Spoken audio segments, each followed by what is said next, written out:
Assalamualaikum warahmatullahi wabarakatuh.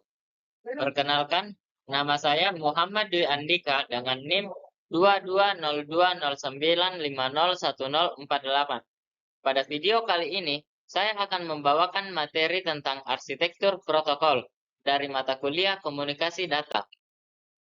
Arsitektur protokol adalah suatu struktur yang terdiri dari beberapa lapisan atau layar yang saling terintegrasi dan bekerja sama untuk mengatur interaksi antar sistem atau perangkat pada jaringan komputer.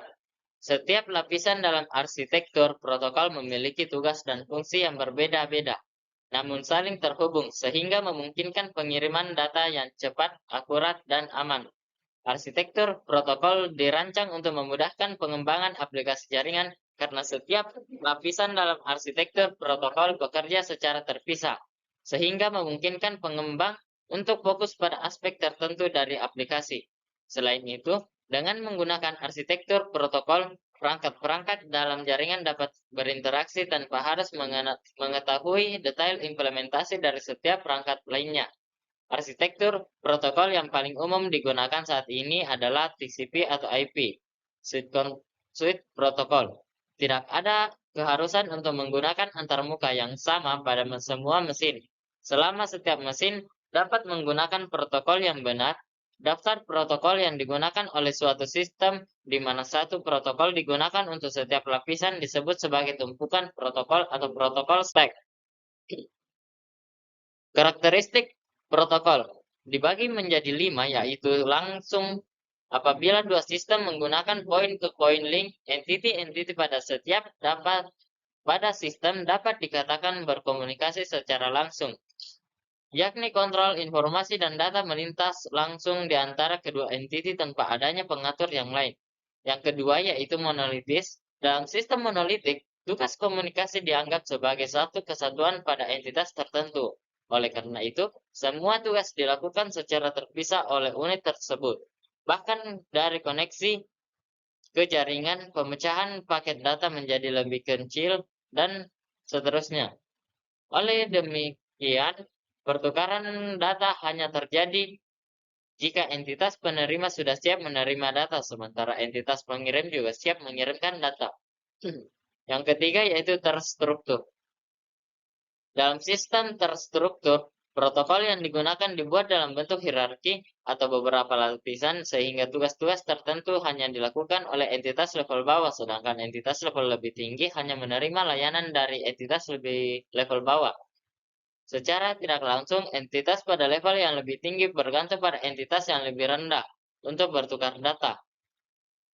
Yang keempat yaitu simetris atau tidak simetris. Sebuah protokol dikatakan protokol simetris jika dapat berkomunikasi secara entitas yang serupa, sementara asimetris diterapkan pada protokol yang memiliki level lebih tinggi atau level lebih rendah. Misalnya hubungan atau klien dan server. Yang terakhir yaitu standar atau non-standar. Protokol non-standar merupakan protokol yang dibuat dalam situasi komunikasi tertentu, umumnya dirancang untuk model komputer khusus. Selanjutnya yaitu model OSI atau Open System Interconnection. Model OSI merupakan standar komunikasi yang digunakan di dalam jaringan komputer untuk memungkinkan alat komunikasi berkomunikasi satu sama lain melalui jaringan. Model referensi OSI atau Open System Interconnection menggambarkan bagaimana informasi dari sebuah aplikasi di sebuah komputer dapat berpindah melalui media jaringan ke aplikasi lain di komputer yang berbeda. Model referensi OSI secara konseptual dibagi menjadi 7 lapisan, masing-masing dengan fungsi jaringan yang spesifik. Model Open System Interconnection atau OSI diciptakan oleh International Organization for Standardization atau ISO untuk menyediakan kerangka logika terstruktur tentang bagaimana proses komunikasi data berinteraksi melalui jaringan. Selanjutnya yaitu fungsi dari OSI layer adalah memudahkan pembuat PC, jaringan komputer, serta pengembang software agar produk mereka dapat disambungkan tanpa perlu melakukan pengaturan khusus.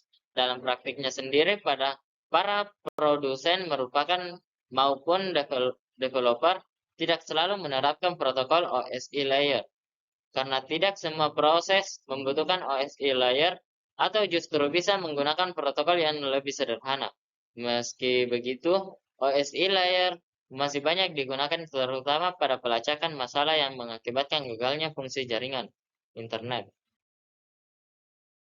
Selanjutnya yaitu cara kerja dari OSI layer.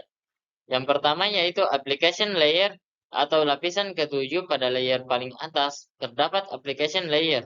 Di layer ini terjadi interaksi user dengan aplikasi yang menggunakan fungsionalitas jaringan. Yang kedua yaitu presentation layer atau lapisan keenam, berfungsi untuk mengidentifikasi sintaks yang dipakai host jaringan untuk berkomunikasi.